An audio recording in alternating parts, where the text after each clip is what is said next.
Have you not imagined that the things you were doing when you were young that you did, maybe from your 10 years till you got to maybe 20, 21 to 25. If you look critically, let's say for now, you're now maybe 30, 40. You see, those things you did those times are still what has been paving way for you, are still what defines your identity. And in fact, they are still who you are. You see why it's important that you should not mess up with your youth. If there's anything you should keep, protect, if there's anything you should guide with any of your strength, is your youth. From that time you are 10 to 25 or even to 27. In fact, let's say to 30 defines your life in most cases. In fact, 90, let me say 80% of your life can be ascertained, can be predicted by the time you are 27. One can look at what you've done over that time to say this is what you will become or this is how it's going to be at the end of the day.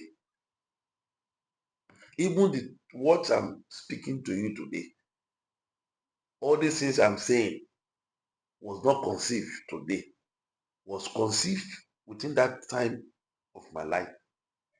The things you studied or you were told sticks better in most cases than when you will start getting older.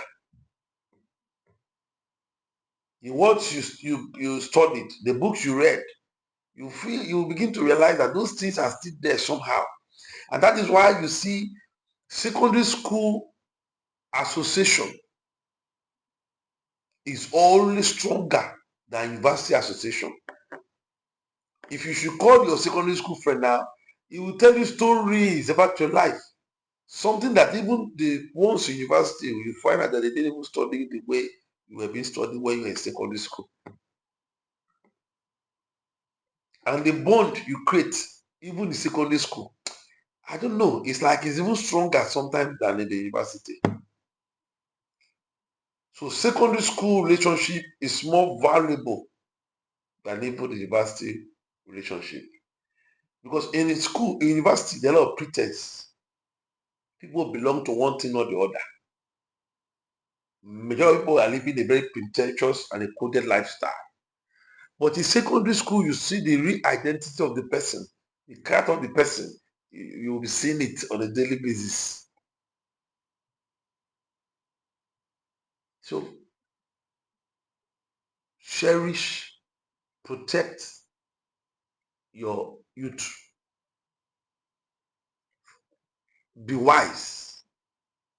God has given all of us the ability to know those people who are doing anyhow in secondary school, are messing up anyhow, and who are focused.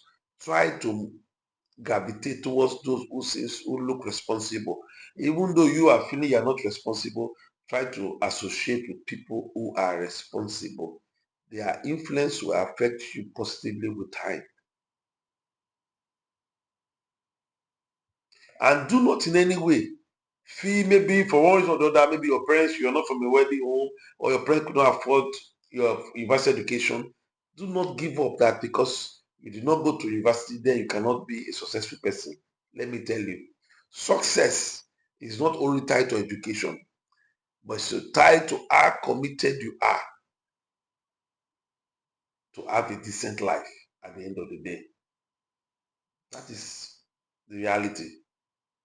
I've seen many persons who do not went to higher institution, but they are employing graduates. I've even worked for somebody in the past. Why I became a manager, a junior manager. The person did not go to school, but he was wrong. He bought me a car, terrible, paying salaries. He was not educated in university. He didn't go to university, but he's a very, very intelligent man. Very intelligent. More intelligent than some persons that even went to university in the recent. So protect your youth. Be sincere to yourself. Always tell yourself the truth because only you know the truth in you. Always tell yourself the truth, and the rest, leave them for God.